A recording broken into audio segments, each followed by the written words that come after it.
Hey, what's up everybody? Zach here. I made a video about a week ago, which was also last year, talking about some changes coming to Instagram in 2022. One of the things that we discussed in that video was that the chronological feed was likely coming back to Instagram in 2022. And Adam Mosseri, the CEO of Instagram, released a reel today, basically confirming that, along with some other things that are coming to the feed within the first half of this year, 2022. So we're gonna listen to what he has to say and make some comments. So here we go. Happy New Year's, everyone. I hope you had a restful holiday. I thought I'd kick off this year with an overview of how we're gonna give you more control over your Instagram experience. It's important to me that people feel good about the time that they spend in the app. And I think giving people ways to shape Instagram into what's best for them is one of the best ways to pursue that goal. In the future, we're looking to have 3 different feeds in Home. The first we'll call Home, which is the Instagram experience you know today, where we rank content based on how interested we think you are in each and every post to try to make the most of your time. Most people don't get through most of their feeds. The second feed we hope will be called Favorites. It's a subset. It's a list of accounts that you want to make sure you don't miss things from.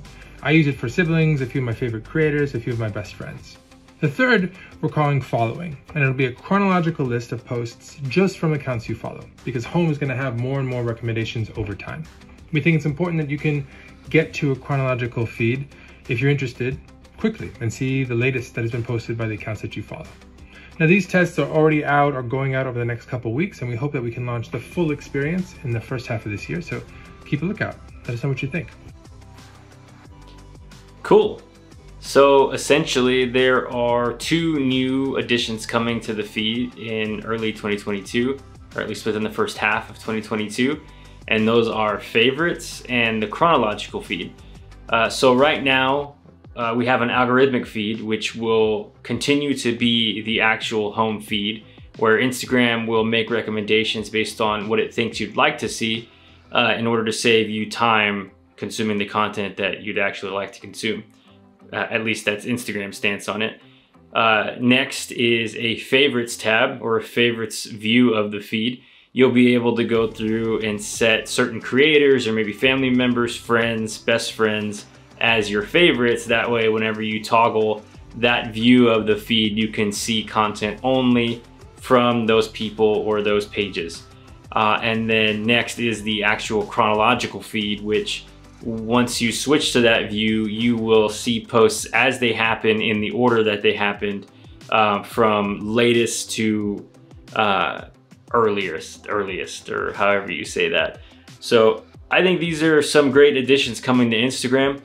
There's no telling how they are going to affect content strategies just yet. For example, I remember early on when Twitter introduced this feature of seeing the latest things first. You could go into Twitter, you could set up the setting to see the latest tweets first, and then you could quit the app and go back into the app, and it was the default home view again, which was the algorithmic view, thereby preventing you from seeing the latest tweets. So I don't know if Instagram is going to be the same thing, or if Instagram is going to remember the last setting that you have. So if you go into the app, you set chronological view as your preferred view. If you quit the app and go back in, there's no telling yet if you are going to land back on the chronological view or back on the last view that you were on, or if it's going to default back to the home view, which is the algorithmic view of the feed.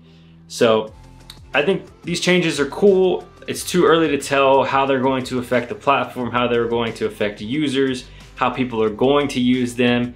And once we know more about how people are actually using these features, we'll have a better idea of some content strategies that you can deploy in order to be more effective from your pages, from your brands and businesses.